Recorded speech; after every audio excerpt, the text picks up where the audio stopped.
있는 이 이미지는 너네 영화 다 봤니? 안 본 사람 손. 아니, 왜 이렇게 많이 안 봤어? 이 조커를 안 봤단 말이야?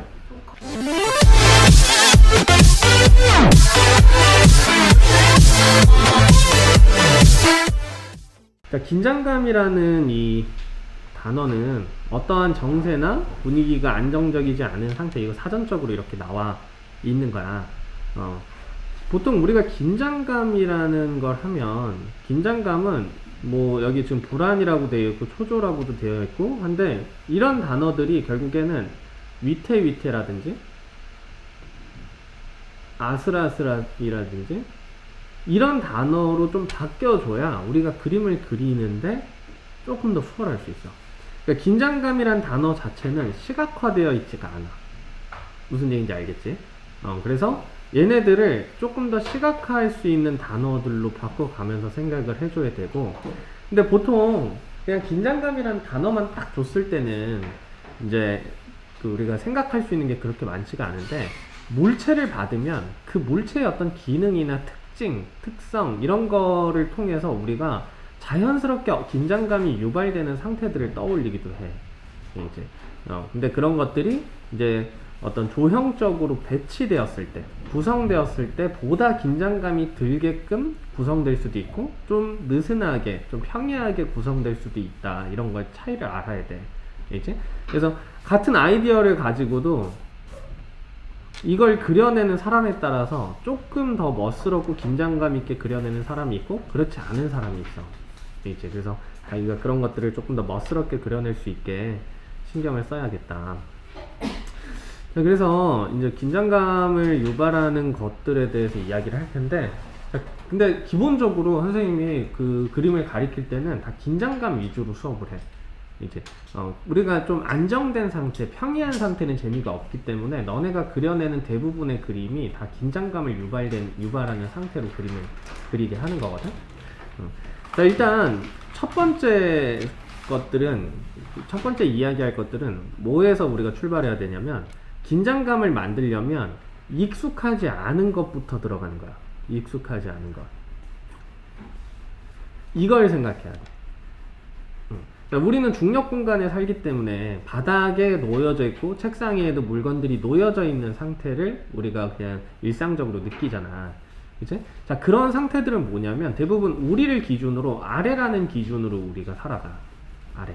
그래서 지금 두 개의 이런 이미지가 있는데, 오른쪽은 안정감을 느끼게 해주고 물체가 바닥에 위치해 있기 때문에, 그 다음에 왼쪽에 있는 요 이미지 같은 경우에는 보다 무거운 물체가 공중에 있게 느껴지면서 우리가 긴장감을 갖게 돼. 거기에서 이제 자, 그 다음에 밑에 이미지를 보면, 물론 얘가 큰 물체가 위에 놓여져 있긴 한데 접점의 상태가 수평적이고 기하도형 상태에서 쟤네들의 어떠한 그 쌓여있는 상태들이 안정감을 좀 가지고 있는 상태이고, 지금 오른쪽에 있는 거는 이제 균형점이 무너져 있고 접점이 아슬아슬하게 형성이 되어 있어서 이런 부분에서 우리가 긴장감을 느끼는 요인이 된단 말이야. 그 다음에 심상적인 부분에서도 우리가 색채에서 무게를 느껴. 색채에서. 그래서 지금 이런 사각형, 검정색의 사각형은 우리가 좀 무겁게 느끼는 색채인데 그게 위에 있다 보니까 더 불안한 느낌으로 오게 되는 거고, 그 다음에 이 빨간색 삼각형의 색채 또한 우리가 빨간색이라는 걸 어떤 위험 이런 걸로 인지할 수 있는데, 삼각형이라는 날카로운 도형과 만나면서 그런 것들이 긴장감을 유발하는데 도움이 되는 거야. 무슨 얘기인지 알겠지? 너네가 지금 상위권의 이제 실기로 가면 갈수록 물체들이 가지고 있는 어떠한 기능, 특성 이런 것들을 분석을 해서 재조합해서 어떠한 주제에 맞게끔 그림을 그려내야 되잖아. 그럼 시험장에서 지금 선생님이 얘기하는 것들이 한 5분, 10분 내에 다 분석이 돼야 돼. 5분, 10분 내에. 내가 이 물체들을 어떻게 활용해서 써야 될지.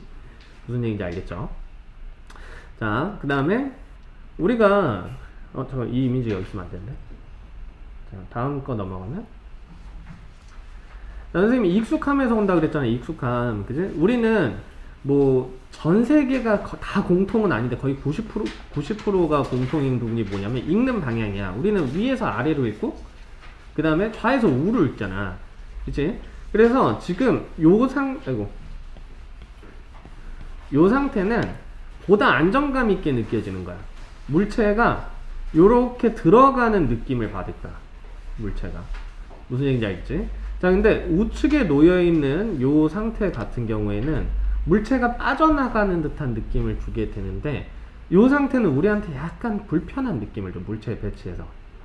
무슨 얘기인지 알겠지? 그래서 기본적으로 왼쪽보다 오른쪽 배치가 조금 더 불편하다. 우리의 시각적인 어떤 그런 읽는 순서 때문에 오른쪽에 배치됐을 때가 조금 더 불편하다. 그래서 지금 밑에 있는 요 사각형을 보잖아? 이 사각형을 봤을 때 먼저 눈에 들어오는 점이 왼쪽 위여야 돼. 이게 만약 오른쪽 아래부터 시작하면 진짜 이상한 사람이야. 이제 잘못된 어떤 교육을 받고 자란 사람일 수 있어. 이제 이거는 왼쪽 상단부터 보이는 게 정상이야. 이제 그래서 시선의 흐름은 이렇게 흘러간다 라는 거야. 그치? 그래서 디자인이라는 것은 자연스럽게 배치함으로써 어떤 그런 정보를 정확하게 주는 것도 맞긴 한데, 시각적인 재미를 찾는 거잖아. 그래서 우리가 일반적으로 익숙하게 배치되어서 이렇게 보는 것들과 조금 다르게, 색다르게 보는 방법들, 색다른 순서로 보여지는 방법들을 이제 연구를 하면서 어떻게 하면 더 재미있게 이제 그림을 그리냐 이거지. 자, 그 다음 보면, 자, 선생님이 여기 영화의 한 장면을 준비를 했는데, 자, 이거는 다크나이트라는 크리스토퍼 놀란 감독의 영화 다크나이트의 일부야. 선생님이 되게 좋아하는 영화인데, 이 크리스토퍼 놀란 감독의 영화 속에 이렇게 갑자기 등장하는 장면들이 있어. 사람들을 좀 놀래키게 하기 위해서. 그래서 지금 위에 있는 이 이미지는, 아이고. 야, 위에 있는 이 이미지는 너네 영화 다 봤니? 안 본 사람 손. 아니, 왜 이렇게 많이 안 봤어? 이 조커를 안 봤단 말이야? 조커요? 다크나이트 조커 나오는 거 안 봤어? 히스레자. 그거 리뷰 봤어요. 아, 이러면 대화가 안 되는데. 이러면 대화가 안 되는데. 맞아. 이게 그러니까 조커가 은행을 털러 가는데, 조커 가면을 쓴 범죄자들이 되게 많아. 그 중에 한 명이 조커야.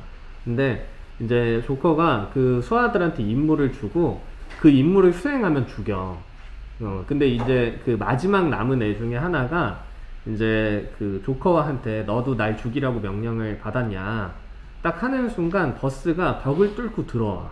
근데 버스가 오른쪽에서 들어오는 거야. 화면 오른쪽. 무슨 얘기인지 알겠어? 그러니까 우리는 무언가가 물체가 등장을 한다라고 생각을 하면 왼쪽에서 온다고 예상을 한단 말이야. 무슨 얘기인지 알겠어? 그냥 멍하니 화면을 보고 있는데 갑자기 오른쪽에서 버스 궁둥이가 팍 들어오면서 사람을 죽여. 그래서 되게 놀라게 만드는 장면이야. 무슨 얘기인지 알겠어? 그러니까 그런 게 우리가 어떤 이런 미술 영화 쪽에서도 그런 어떤 사람의 심리적인 부분을 이용을 해서 조금 더 긴장감을 극대화하는 부분으로 연출을 한단 말이지. 무슨 얘기인지 알겠죠? 자, 그 다음에 밑에 장면도 이제 다크나이트의 한 장면인데, 조커가 트럭을 타고 이제 배트맨을 막 쫓기 시작하는 거야. 근데 이제 배트맨이 트럭에다가 이제 끈을 걸어서 트럭을 뒤집어 버리는 장면인데, 여기서도 마찬가지로 트럭이 오른쪽에서 나타나다가 끈에 걸리면서 저렇게 뒤집히는 장면을 연출을 하는 거야. 여기에서 이제 건물들이 가지고 있는 기울기, 그 다음에 버스가 갖고 있는 기울기, 그 다음에 버스의 위치, 트럭의 위치, 이런 것들이 긴장감을 유발하는 장면으로 만들어주는 거야. 무슨 얘기인지 알겠지? 이따가 또 다른 영화에서 또 설명을 하고, 어쨌든 그런 어떤 영화적인 부분에도 이런 시각적인 것들이 다 쓰여. 그러니까 너네가 이제 대학 시험을 보러 갔다. 선생님 늘 얘기하는 게, 중위권의 대학은 그냥 소재를 주고 그냥 너가 잘하는 거 보여줘. 약간 이런 느낌이면, 건대 이상부터는 뭔가 요구를 한단 말이야. 요구를.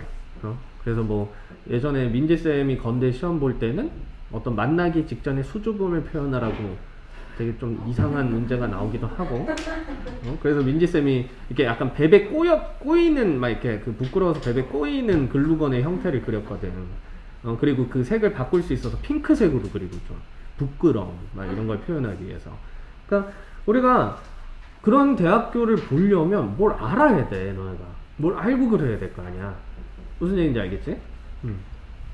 자, 이제 긴장감을 유발하는 것들 또 얘기를 해보면, 자, 모서리와 접점 이렇게 되어 있는데, 자, 우리는 좀 그 어떤 그 평탄한 것들, 이런 것들에서 안정감을 느껴. 예를 들어서 의자가 그냥 기본적으로 다 다리가 4개잖아. 그치? 근데 의자 다리가 하나가 줄어서 3개가 되잖아? 구조적으로 되게 안정적인 구조인데도 우리는 3개의 어떤 다리 의자를 보면 좀 불안하게 느껴져. 그 다음에 2개는 사실상 없어.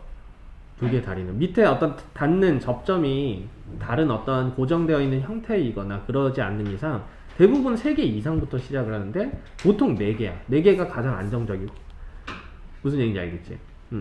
자, 우리는 모서리와 접점에서 긴장감을 느끼게 되는데, 그래서 보통 우리가 긴장감을 유발하기 제일 좋은 형태는 삼각형이에요. 삼각형. 이제 그래서 선생님이 그런 구성을 할 때도 많이 이제 평면적으로든 입체적으로든 많이 이제 가져와 쓰는 게 다 삼각형 형태들에서 많이 디자인을 갖고 온단 말이야. 그래야지 재미가 있어. 이제 어쨌든 요런 삼각형 안에서도 요거를 딱 봤을 때 또 이러네. 요거를 봤을 때 우리는 여기 안에서 긴장감을 느끼는데, 긴장감을 유발하는 지점들이 어디인지 알아야 된다라는 거지. 근데 이렇게 지금 놓여있는 상태들은 화면 전체에 지금 긴장감을 유발하긴 하는데 시선의 흩어짐이 많은 상태야. 시선의 ht어짐이. 이제 그래서 이걸 정리한 상태가 이런 느낌이 될 수 있어. 이제 근데 이게 우리가 이제 그림의 재미를 만들어야 된다 그러잖아. 그지? 너무 한 곳으로만 집중이 돼도 재미가 없는 거야. 이제 그래서 여기에도 약간의 부분적인 변화가 필요하다. 무슨 얘기인지 알겠죠? 어쨌든 한 곳으로의 극도의 긴장감을 모으는 거다라는 거고, 자, 그 다음에 이렇게 우리가 긴장감을 유발하는 상태들이 그냥 조형적인 거 말고도 심리적인 부분에서 되게 많은데, 이런 도심 속에서 건물을 올려다 보면 이런 건물들이 가지고 있던 어떤 웅장함, 크기, 무게감, 그 다음에 길이감, 이런 거에 따라서도 우리가 어떤 긴장감을 느낄 수가 있어. 긴장감. 그리고 저런 어떤 소실점을 향해서 뻗어나가는 직선들이 많으면 사선의 형태가 많아지면서 거기에서도 우리는 어떠한 긴장감, 그런 긴장감을 유발하는 사선이 많아지면서 그런 감각을 계속 느낀단 말이야. 무슨 얘기인지 알겠지? 그 다음에 선생님이 전에 그 조형 요소 얘기하면서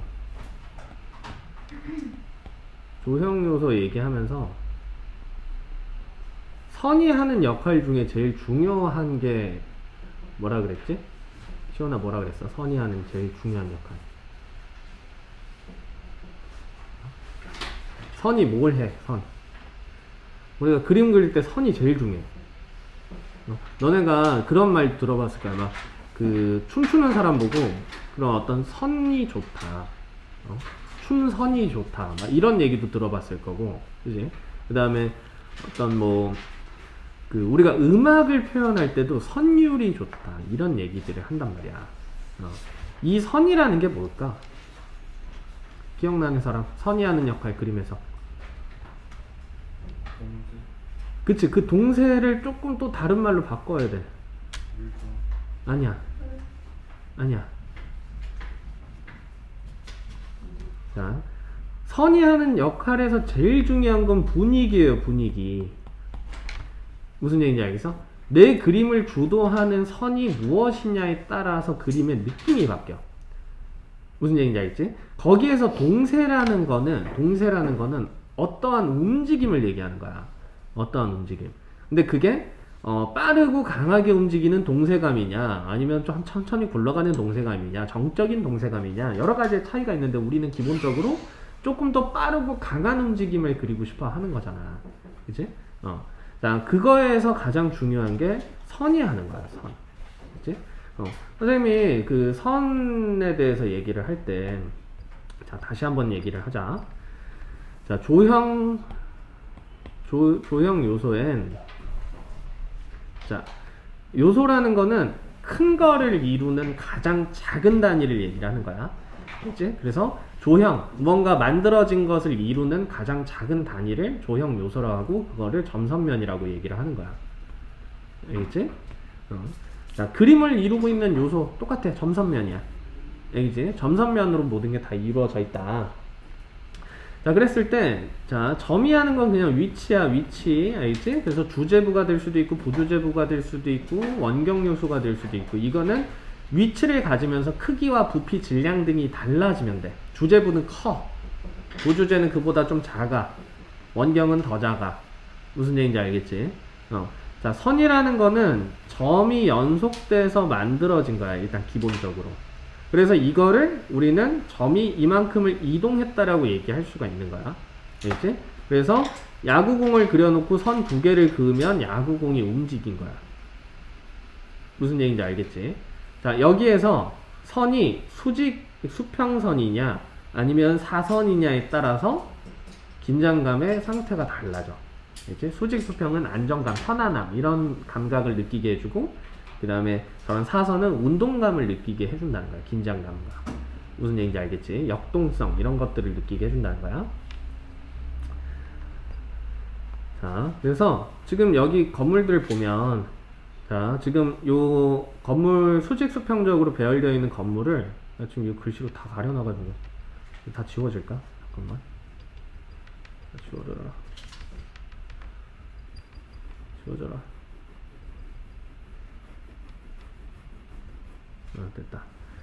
자, 그냥 사진을 기울여 놓은 것 뿐인데 우리는 왼쪽에 저런 수직 수평적인 도시의 배열보다 오른쪽에서 뭔가 기울기나 이런 것들에 의해서 긴장감이 느껴져. 마치 굴러떨어질 것 같기도 하고 느낌이 바뀐단 말이야. 이제 그러면 여기에서 가장 큰 특징은 수평선이 기울었다는 거, 거기에 따라서 건물들이 서 있는 수직선이 사선이 됐다는 거, 이거밖에 없어. 무슨 얘기인지 알겠지? 자, 그리고 긴장감을 유발하는 어떠한 단어들, 그런 것들을 우리가 자꾸 이제 생각을 해내야 되지. 이제 자, 그래서 우리가 풍선의 이미지도 아까 선생님이 일단은 중력 방향에서 위에 있으면 긴장감이 있다, 떨어진다라는 개념을 갖고 있는데 위에 앞정이 놓이면서 두 개의 어떤 상호작용을 통해서 긴장감이라는 단어가 여기에도 형성이 되는 거잖아. 그치? 자, 또 다른 방법으로는 이런 것도 있어. 풍선 옆에 방사형으로 바늘을 두면서 마치 이제 곧 찌를 듯한 느낌을 주는 것도 긴장감의 일부가 되는 거고, 그 다음에 이런 것들은 접점이 이제 아주 부피에 비해서 접점이 작은 상태를 얘기하지. 접점이 가끔 그 세상에 이런 일이 막 이런 데 보면 그 어떤 물체든 다 모서리로 세우는 아저씨 가끔 나와. 그 아저씨 보면 막 신기하거든. 막 저번에는 오토바이도 모서리로 세워. 막 되게 신기하더라고. 그러니까 우리가 그런 데에서 막 쓰러질 듯한 긴장감을 느끼면서 재미를 느끼는 거란 말이야. 무슨 얘기인지 알겠지? 자, 그 다음에 이따가 또 얘기할 거지만 긴장에는 대립이라는 것도 있어. 대립. 자, 대립이라는 거는 우리가 어떤 연극적 요소에서 많이 쓰이는 건데, 어떤 주인공과 어떤 악당의 대립에 대한 구조를 가지고 경쟁 이런 단어들을 같이 쓴단 말이야. 무슨 얘기인지 알겠지? 그러니까 영화가 재밌으려면 주연과 어떤 그런 조연과의 그런 대립 구조가 형성이 돼야 재미있어.